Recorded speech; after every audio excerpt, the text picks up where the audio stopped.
general evaluator tonight and will conduct the evaluation portion of our meeting.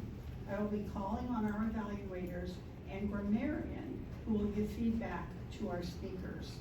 In addition, I will evaluate the meeting as a whole. So I will begin by calling up our evaluators. I'd like to call up Claire, who evaluated Jim.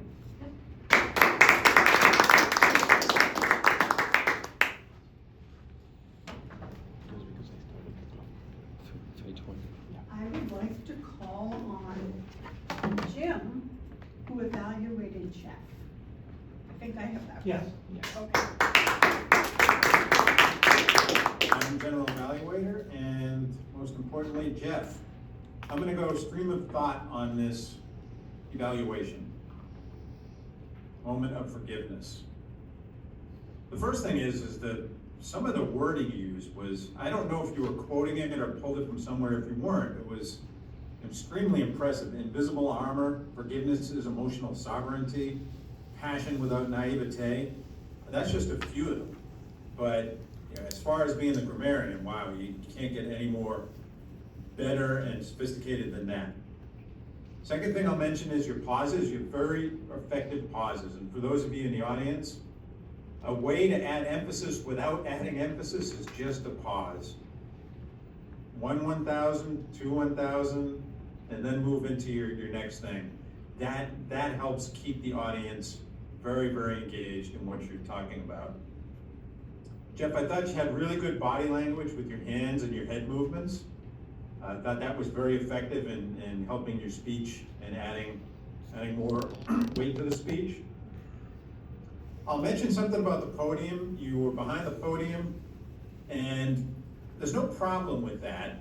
And if you're relying on notes or you're using notes, that can make it a lot easier. I would say don't be afraid to step to the side of the podium, and then meander back behind it and then move to the side of it. That can be effective. And I would say, when I do a speech, I don't use notes, and the first thing I do is I take the podium and I get it out of the way. I want people to be able to see as much of me as possible, and I want to be able to explore the stage as much as possible. That is completely your option. You can leave it there or you can move it out of the way. As far as the speech length, I felt it could have gone longer. I was expecting some more, but what was there was very effective, very inspirational speech, well delivered. I thought the ending was really good. It was an emphatic ending. And this is just a minor thing. I always say it, but when you finish your speech, just finish it, end it. Little pause, turn it over to the Toastmaster. You don't need to say thank you. The best emphasis is just to end it.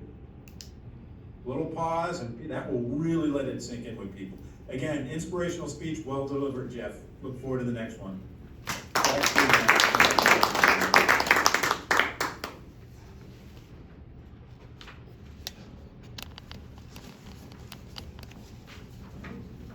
I'd like to call on Cam to report on the timing of the two speeches.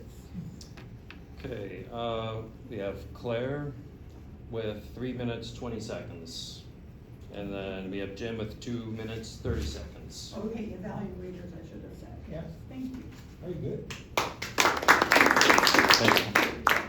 And I'd like to call on Jim again for the grammarian.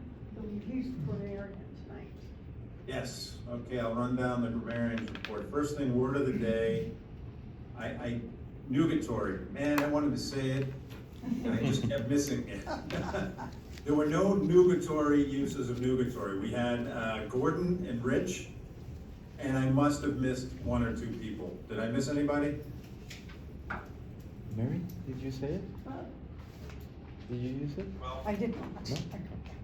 Hopefully not. Jim Ahern, you had a very, very clean speech. You used so unnecessarily just once. Same thing for you, Jeff Schluter.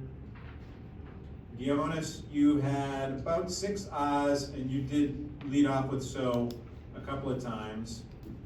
Cassio, you had 4 ahs, and Rich, you led off with or put a couple of so's in there that weren't needed.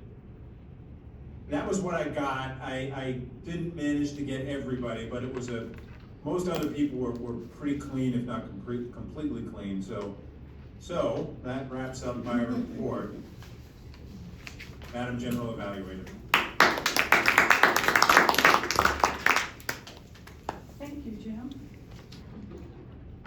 Now I'm just going to give an overall evaluation of the meeting. And it started right on time. People stepped up and filled some of the vacancies that we had in terms of roles.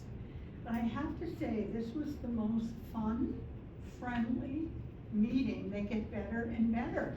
We had a marvelous Toastmaster who stepped in at the last minute. And one thing I noticed that Jim will really appreciate, the podium was never abandoned, which is something we're working on. Like, people come up and you say, yes, Mrs. Toastmaster, and thank you, and whatever. So that was a good point.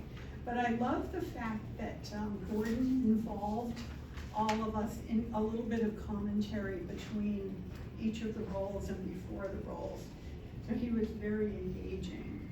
I thought the joke was hilarious. I've got to try to remember it now.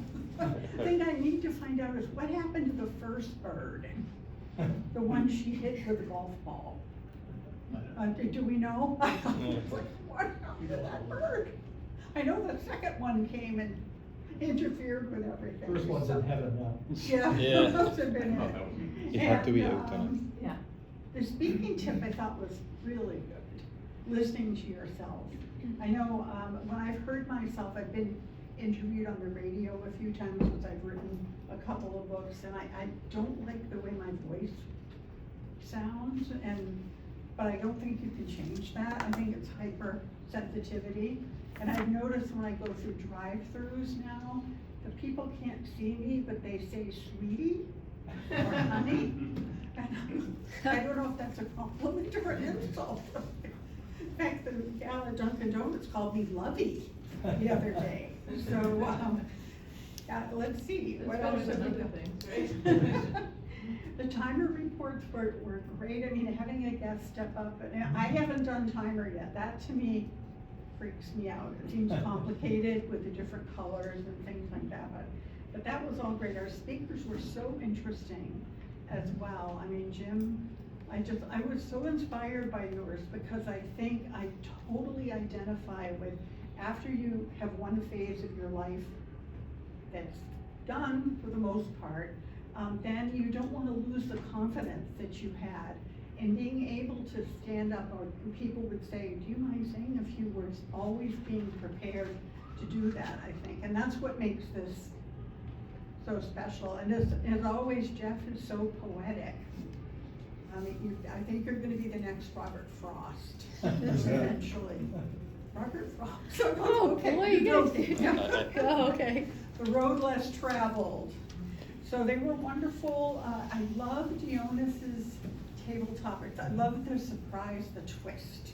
To me, I think I misunderstood the assignment, because you said write two sentences, I thought, about something. I thought it had to be something I had done. So mine was, poor Cascio ended up with mine. I was like, what is she talking about?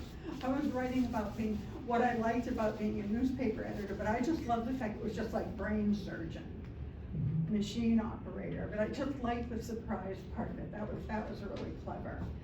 And as usual, Jim did a great job on the grammar and evaluating, and Claire as well. So clear. And the sandwich method, which I learned, it's pretty easy to figure out. You start with great stuff. The middle is kind of, this is what you can do to do better. And then you finish with a great compliment at the end. So I think I covered everything. Very good. Mr. Toastmaster. Thank you. Thank you very much. You're welcome. For our guests tonight, we're so happy to have 3, 4, maybe